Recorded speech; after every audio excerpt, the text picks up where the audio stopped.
What's up, my dudes? I thought it was high time we made a video for the Spooky Dudes YouTube channel, and the content will likely evolve over time, or the presentation will evolve over time. I'm not sure the format of the show yet, but you guys can have a big part in what happens here, and we'll talk about that later. But first, I want to talk about a few of the films I've been watching lately that I thought I would mention to you guys. So let's get right into it. It's time to join the Spooky Dudes.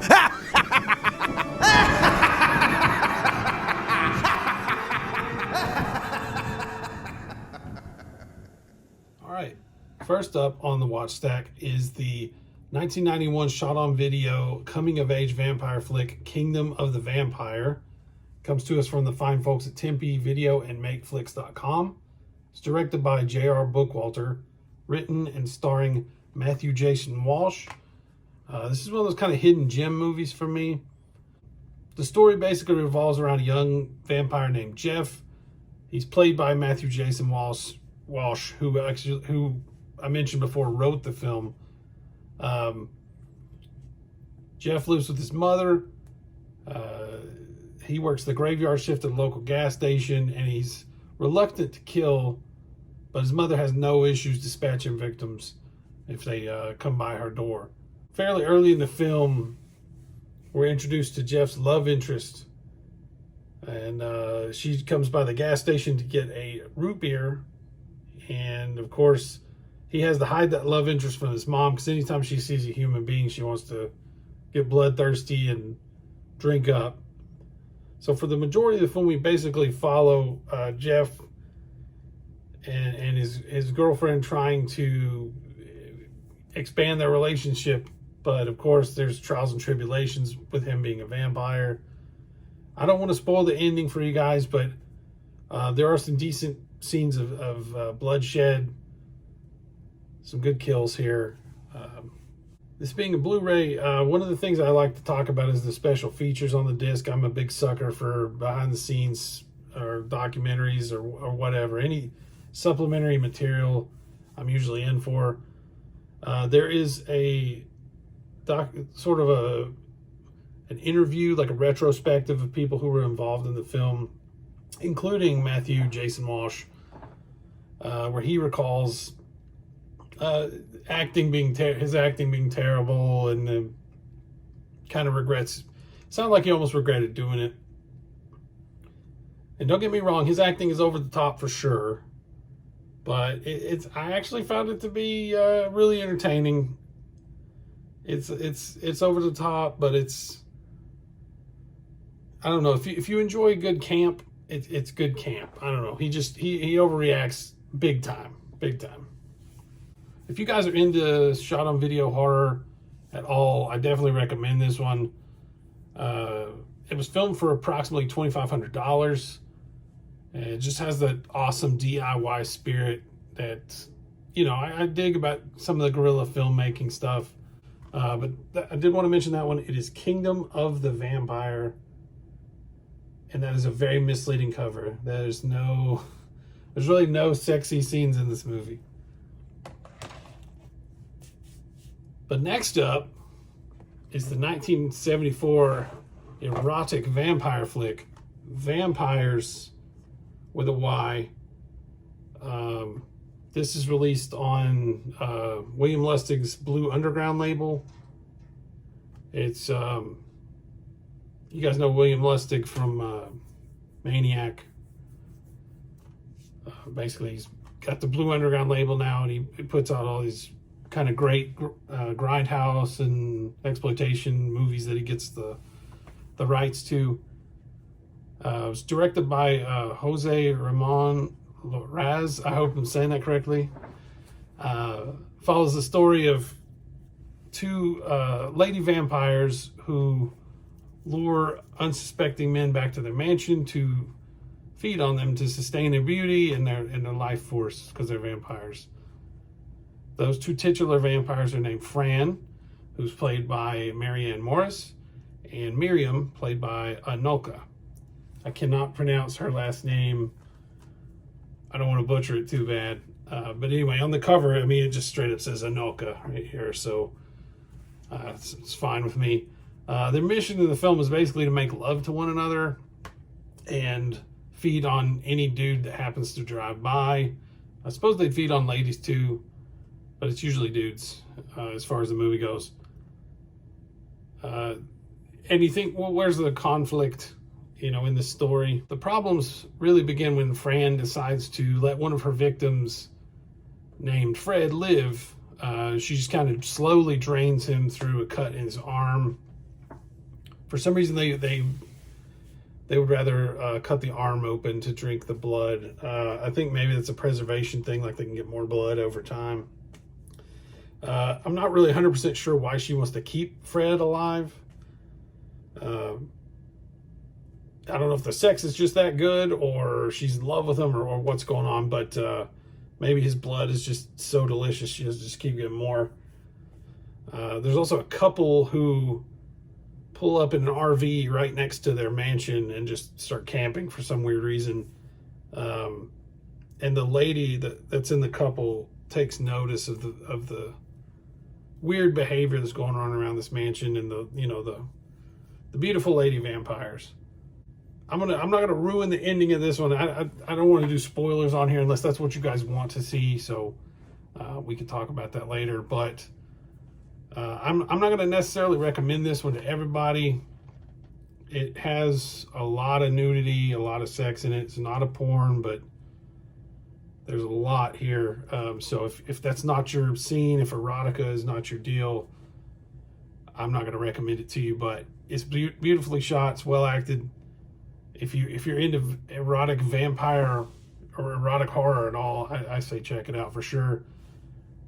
You can get the Blu-ray still from Blue Underground, but you can probably snag this off Amazon as well. But it's streaming on Tubi, so if you guys want to check it out on Tubi, it's free to stream there. I will include the link to that in the description below, so you guys can go directly to that video. But still, fair warning, it's not for kids. There's a lot of nudity and gore in it. So, all right. And the last film on the stack tonight is definitely my favorite of these three that I'm going to talk about, and that is Blood on Satan's Claw. It was put out on Blu-ray by Severin Films in a limited edition package, and I just got this from the Black Friday sale. I'm going to try to get this out of the slip. Guys, let me know in the comments below how you feel about slip covers. I like them, with some of the movies, but like Severin makes these slips really tight on the case. It's very hard to get off, and it's sort of flimsy. It's just, the case art's pretty cool too. This was directed by Piers Haggard, stars Linda Hayden, Patrick Wymark. Linda Hayden is kind of the standout here. She plays a character named Angel Blake. She's an enigmatic young girl who starts recruiting all the children in a small English village to a satanic cult in an attempt to bring a demon back to life. We actually get kind of a glimpse of some sort of corpse of the demon at the very beginning of the movie when one of the guys is plowing up a field. It's actually a really weird looking demon too. If you guys, I do recommend checking this movie out, so you'll see how strange this demon looks. It's a folk horror movie, so it has kind of similar trappings to like The Wicker Man or Midsommar, or Midsummer, however you want to say that. The difference for me here, though, is this movie moves at a really good pace. It's pretty fast. I never got bored. I mean, I like Wicker Man. I like Midsommar quite a bit. But this thing just kind of moves and moves and moves. There's always something going on. So it really stuck out. Linda Hayden, her performance in this is awesome. She really kind of gave into it. She was all into the part because she has to do, there's some nudity, and then she is like this very violent character in the movie, and just super twisted. And you just kind of buy it, man. She's really into it. So I'm gonna say highly recommend Blood on Satan's Claw, particularly this Blu-ray from Severin, which, like I said, is out of print. I think I paid $30 for it during a sale. it's got a lot of good special features on it, a lot of little documentaries and snippets. They interviewed Linda Hayden. I think one of the guys that did the music and sound, and it's a great package. The slip, I don't know, man. Let me know what you guys think of slips. I don't like these flimsy, super tight slips on my Blu-rays. It's very hard to get that case back into that slip, so I probably never will do that again. Now, if you do want to see this movie, but you don't want to hunt down the Blu-ray, I totally understand. It's all good. It is streaming on Shudder, so you can check out Shudder. If you guys don't, I'm not sponsored by Shudder, but if you guys don't have Shudder, I highly recommend it. It's very good. I mean, for the price and the curation of these horror movies, there's such a variety there, and we've got, thank God for Joe Bob Briggs. We've got these Joe Bob and Darcy specials all the time. Shudder is one we have to keep in this house. We love, if it's just for Joe Bob even, we love it.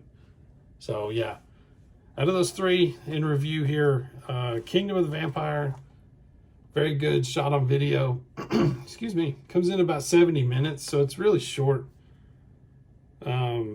Vampires, if you dig erotic horror or erotic vampire movies, check it out on Tubi. Yeah, so Kingdom of the Vampire, it may be on like YouTube or something. I don't know any way to stream it really. And then Blood on Satan's Claw, highest recommendation. Super good movie. It's beautiful. It's really good. So guys, let me know in the comments below if you've seen any of these three movies, if you really dig them, or if this is your first time hearing about them and you want to go check them out. So let me know in the comments below. It'd be awesome to hear from you guys about that. So when I was trying to come up with an idea of what to do for the Spooky Dudes YouTube channel, I was batting around a bunch of ideas about different types of content I could create. One of the ideas was kind of what we're doing here, which is take a stack of semi-related movies and just briefly discuss them with you guys, with or without spoilers. Let me know in the comments below if you guys want spoilers on the channel. I prefer not to have things spoiled for me, but some people like it. The other idea was maybe to take like one movie at a time and really dig deep and, you know, get all the behind the scenes stuff and whatever I can find out about it in research, and then let you guys know about it that way. If you noticed on this video, I'm not using video clips from these movies. I've done some research on that, and I know a lot of the film buff YouTubers do that. And it seems that they can do that based on fair use, but if you run into a company or like someone that owns an IP that's not cool with it, you can get your channel shut down, you can get demonetized. I'm not really interested in getting the channel shut down when I'm just getting it started, so I probably won't do that. I would like to put clips in here though. I get it, it's really fun to watch. But hopefully I can just describe these movies in a way that you'll want to go check them out. And I don't want to ever trash a movie. I don't really think they're like bad movies. It's all a matter of opinion and taste. So I'm going to try to just talk about things as openly as I can and kind of guide you guys based on my recommendations. Just, you know, see some new stuff. Okay. So now's the part where I need your help. As I said earlier, the channel's brand new. I mean, we've basically been an audio-only channel since we started the podcast.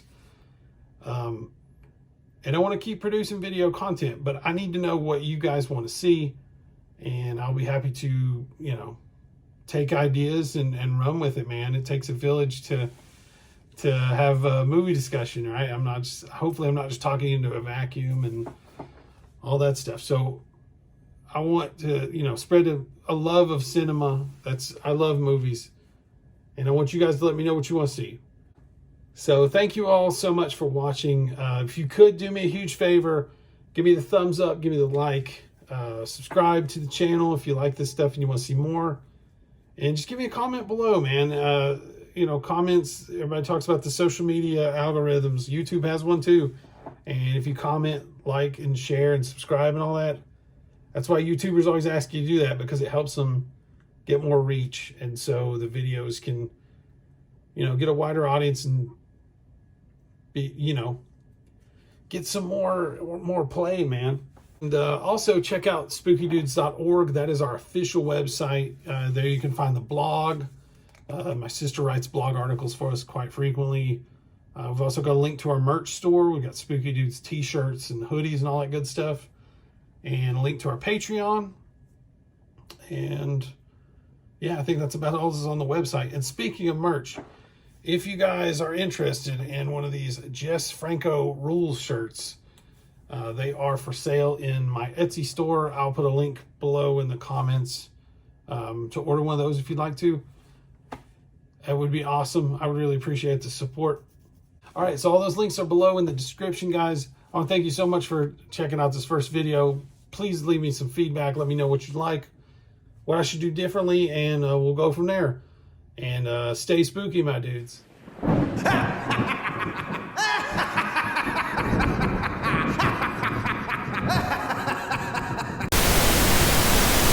Spooky Dudes Podcast. Beep, yeah.